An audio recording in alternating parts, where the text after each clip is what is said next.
to myself, should I laugh or should I cry?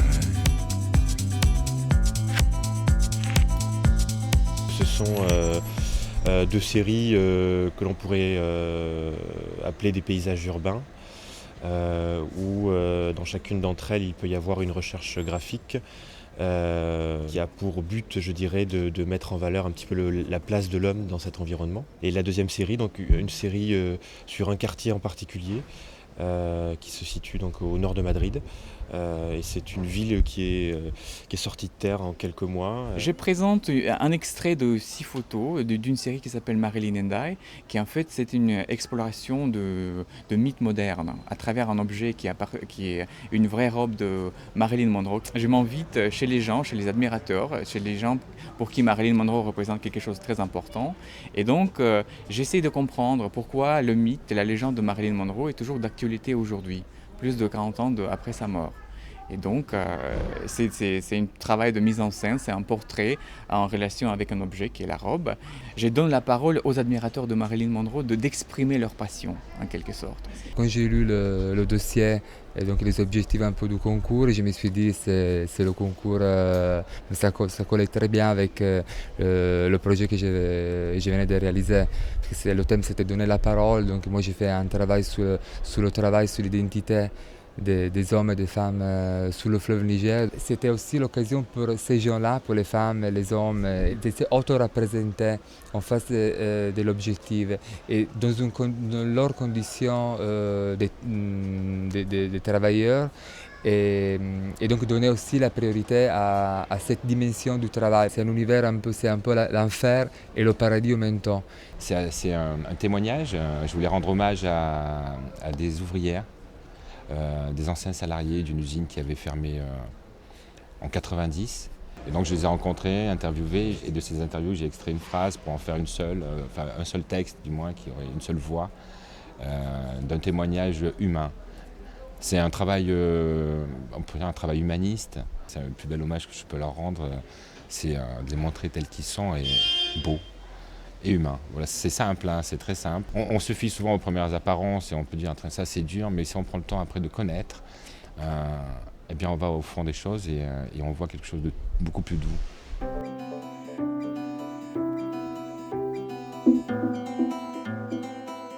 Je me suis intéressé au cas des personnes âgées et qui parfois vivent une grande exclusion aussi. Et c'est pour ça que j'ai voulu utiliser littéralement en fait, ce terme d'isolement en installant une vitrine un peu chez les gens, dans leur intimité, en essayant voilà, de capter le plus profond d'eux et de mettre entre guillemets en lumière ces personnages de l'ombre en fait, que la société d'aujourd'hui ne voit plus. Et c'est vraiment l'idée un peu de ça. Voilà. L'intérêt d'une vitrine, c'est de montrer ce qu'il y a dedans. C'est des personnages qui auraient pu effectivement être oubliés et qui le sont en fait dans la vie. Je travaille toujours un petit peu sur le détournement, la récupération, soit d'images, soit de manière de faire des images. Donc là, j'ai volé des images sur Internet. Des images de femmes qui s'exhibent et qui en même temps floutent leur visage pour ne pas être connues et rester anonymes. Donc j'ai simplement caché ce qu'elles montraient et j'ai gardé ce qu'elles cachaient, c'est-à-dire leur visage et la manière dont elles cachaient leur visage, souvent de manière numérique, par des floutages maladroits ou plus ou moins esthétiques. J'ai vraiment choisi ce sujet par rapport à l'appel et sinon je pousse des travaux.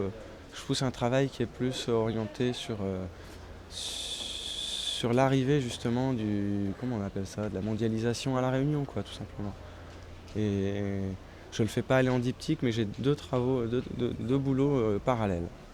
Et donc là, c'est vraiment l'aspect ancien et traditionnel de La Réunion. La Réunion, elle s'est modernisée très rapidement, donc ça cohabite en fait une espèce de tradition un peu la canne, le travail manuel. Et en parallèle, il y a vraiment des supermarchés qui sont mis de partout. En 20 ans, ça s'est vraiment industrialisé. Et donc on a ces deux mondes qui sont en parallèle. It's a beautiful day.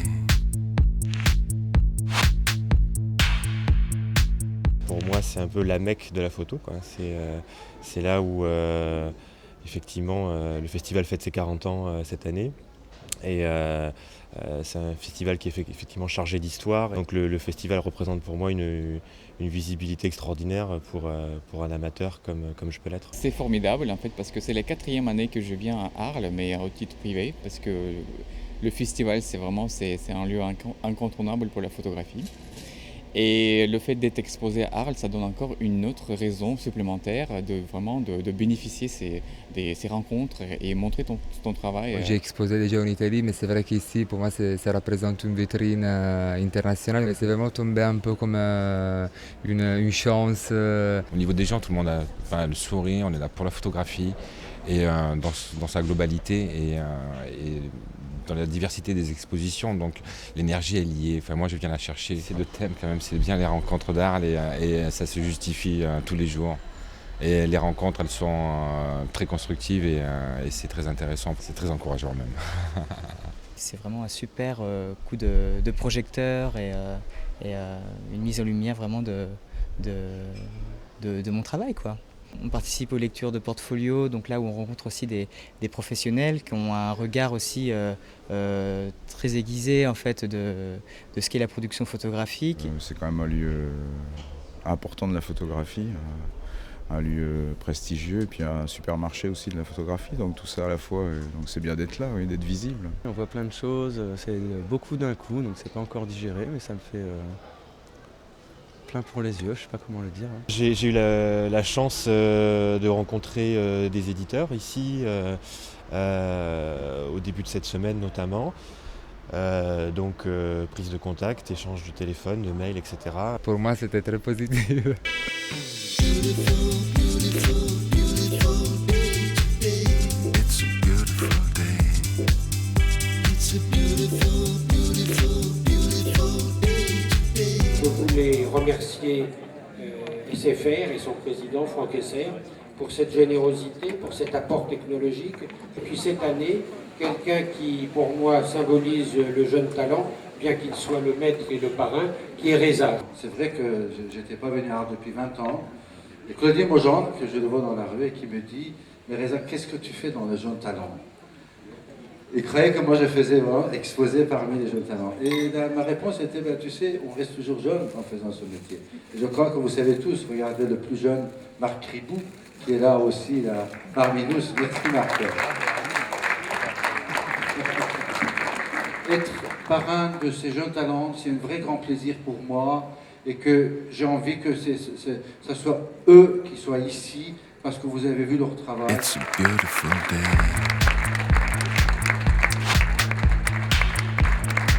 Oui, parce que félicitations, c'est super. Nous sommes tout ravis de toutes les photos. C'était très difficile, je pense, la choix. Et très grand merci à tous et bon courage encore. Bravo.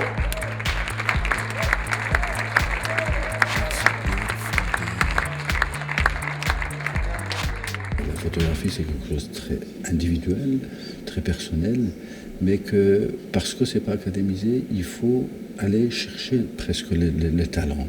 Il faut que ceux qui ont déjà eux-mêmes, ils ont fait ce chemin, comme moi, j'ai fait des chemins toute seule dans ce métier, et aller chercher les jeunes. C'est pour ça que quand SFR m'a demandé de devenir le parrain de Jeunes Talents, je n'ai même pas hésité une seconde.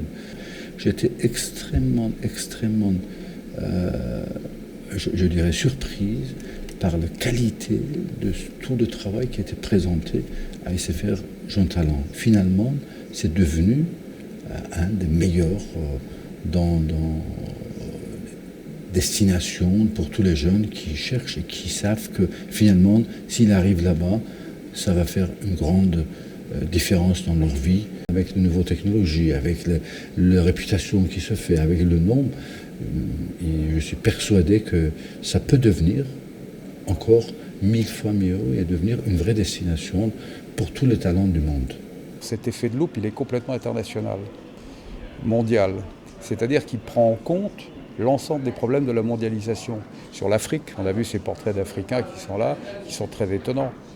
Je pense que même Marc S'il a fait quelque chose dans cette approche d'une société, disons, carcéralisée, à la manière effectivement du monde pénitentiaire dans lequel il travaille, c'est avec un talent très très évident. Si Dorobtsov fait cette mise en scène avec la robe de Marilyn, ce sont toujours des idées originales qui leur permettent d'exister. It's a beautiful day. Moi, je considère que le numérique, c'est un outil supplémentaire pour permettre à un photographe d'avoir plus rapidement une vision, je veux dire, plus lucide de son travail, sans attendre le résultat du laboratoire, de la planche contact. Elle est là, immédiate, donc ce qui peut lui faire choisir avec une plus grande exigence la nature de ses images. Grâce à la technologie du mobile, j'étais là en train de visiter tout à l'heure l'exposition de Nan Goldin. J'avais un doute à un moment donné sur ses invités. J'ai été immédiatement consulter l'audioguide qu'a fait SFR. Donc ça m'a permis d'avoir l'information en temps réel qui m'a donné en tout cas la solution aux questions que me posaient les photos. On s'équipe en téléphone mobile, bon bien sûr pour téléphoner, il se trouve que cet appareil de téléphone maintenant on en fait beaucoup de choses, mais souvent quand on achète un téléphone on vérifie la qualité de l'appareil photo. Vous le savez, il y a 30 millions d'appareils photo téléphone en France et beaucoup de gens essaient de trouver le meilleur appareil. Et ça, je trouve que c'est intelligent, cette action, parce que ça permet aux jeunes de s'exprimer, ça permet aux plus âgés aussi d'accéder à quelque chose qu'ils n'osaient pas, où ils n'osaient pas aller. Et cette action est importante parce qu'elle montre à tous ces jeunes qu'on peut s'exprimer à partir d'un plan. Il y a des tas de choses qui ont changé. Par exemple, le geste même, le geste physique pour faire la photo, on collait l'appareil au corps. L'appareil faisait partie du corps. Nous, on tient l'appareil à distance et on regarde l'image. C'est plus du tout la même relation au monde. On ne sait pas ce que ça va donner, mais c'est un changement. Et je pense que ce qui est en train de se dessiner, c'est une autre culture de l'image parce que il faut plus parler de photographie avec le numérique. C'est de l'image numérique et il y a encore des gens qui pratiquent la photographie, il y en aura toujours qui pratiqueront la photographie, mais il ne faut pas confondre les deux. Les facilités technologiques font qu'on peut s'amuser avec les images, s'amuser des images dans une période où tout n'est pas tellement amusant. It's a beautiful day.